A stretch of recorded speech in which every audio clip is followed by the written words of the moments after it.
Hey everyone, and welcome. Today, we're going to break down the absolute essentials for becoming a successful and, compliant insurance producer right here in New York. Think of this as your personal playbook for navigating the law and building a career that's really built to last. So you're looking to launch your insurance career in the Empire State, huh? I mean, it's one of the biggest markets on the planet. But the real question is, are you really ready? Because let me tell you, it's about so much more than just making sales. It's all about knowing the rules of the game. Exactly. You see, in this business, real, long-term success isn't just about the policies you sell. It's all about how you sell them. And these rules, they're not just a bunch of annoying hurdles. Nope. They're the actual playbook for building a business that people trust. So, let's dive right in. All right, first things first, we've got to meet the head official, the person who's basically the referee of the whole game. Every industry needs someone to make sure it's all fair play, and in New York insurances, that person is the superintendent. So who is this superintendent? Well, they're appointed by the governor, and they're the head honcho of the entire Department of Insurance. You can really think of them as the ultimate protector for consumers.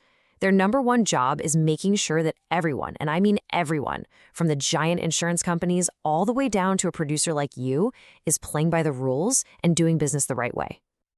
And believe me, this role has some serious teeth. We're talking about a whole range of powers.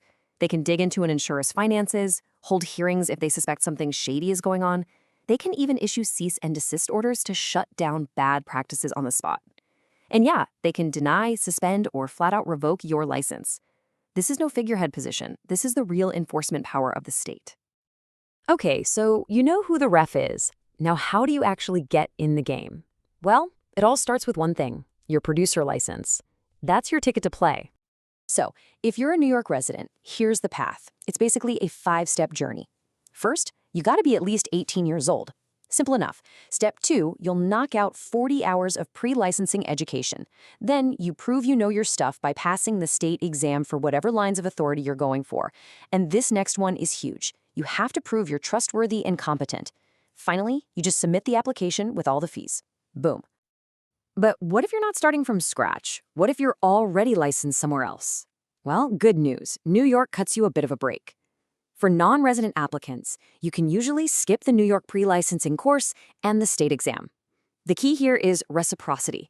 As long as your home state and New York have an agreement to play nice, you're pretty much good to go. You just have to show that your current license is active and in good standing. Okay, pay close attention to this one. If you're a producer who's physically moving to New York, there is one number you absolutely have to burn into your brain. 90. 90. You have exactly 90 days from the moment you cancel your old resident license to apply for your new one in New York. If you miss that deadline, even by a day, you're starting all over. We're talking pre-licensing, the exam, the whole shebang. Seriously, do not wait on this. So getting that license, that's really just the kickoff. The real game is played every single day. So now we're going to talk about the rules of daily conduct, what you have to do to stay compliant while you're out there working. This is where your professionalism is really on the line. And here's another key number for you, 6, as in 6 years. That's how long you have to keep all your records for every single insurance transaction. Why? Because the superintendent's office can ask to see them at any time. So keeping detailed, organized records isn't just a good idea, it's absolutely non-negotiable. All right, here's a deadline you cannot afford to miss. 30 days. You've got 30 days to let the superintendent know about 2 critical things. 1, if you change your name or address. 2, if any other state or jurisdiction takes administrative action against you. You have to report it. Staying on top of this is just basic stuff for keeping your license clean. Okay, let's get to the absolute heart of it all, your fiduciary duty. This is the bedrock of trust between you and your clients. Here's what it means in plain English. When a client hands you their premium payment, that money is not yours. You are holding it in a position of trust. That means you can never, ever mix it with your own personal money. That's called commingling, and it's a huge no-no. It also means you can't pay commissions to some unlicensed friend who sent you a referral. It all comes down to one thing: protecting your client's money and maintaining complete trust. So we've gone over how to play fair and the daily rules of the road, but what happens if you break those rules? Now we're talking about the major fouls. These are the big, prohibited practices that will get you more than just a slap on the wrist. We're talking fines, suspension, or even getting kicked out of the game for good. First on a list is something called twisting. Now, this is more than just helping a client replace a policy. Twisting is when you convince someone to switch by giving them false information or an incomplete, misleading comparison. Basically, you're tricking them into making a move that might not be in their best interest. It's deceptive, it hurts the client, and it's a really big deal. Next up, we have rebating. Think of this as an illegal kickback. It's when you offer a client something of value that's not in the policy just to get them to buy it, like offering to give them half your commission or a fancy gift card. Now, to be clear, you can share your commission with another licensed producer, but offering a bribe to a client to close the deal, that's rebating, and it is totally illegal. And then we have something called controlled business. Look, the state gives you a license to serve the public, not just to get a discount on insurance for yourself and your family. So controlled business is when you get a license primarily to write policies on yourself, your family, your boss, and so on. Now, the law gets that some of this will happen naturally, so they set a very clear line in the sand. If more than 10% of your commissions in any given year come from this controlled business, you've got a problem. So what happens if you commit one of these fouls? Well, the penalties are no joke. For a general violation, you're looking at a fine of up to $500. But if they find you did it on purpose, that it was a willful violation, that fine doubles to $1,000. And honestly, the fines are the least of your worries. The superintendent can suspend or totally revoke your license. And if your license gets revoked, you are benched. You can't even reapply for at least 1 full year. Okay, so we've covered the big rules that apply to pretty much everybody. Now let's get into the pro playbook. We're going to talk about some rules that are specific to life insurance. And really, knowing these details is what separates the amateurs from the true professionals. Look, replacing someone's life insurance policy is a huge deal. You have to be incredibly careful. That's why New York has a super strict 4-step checklist to protect the consumer.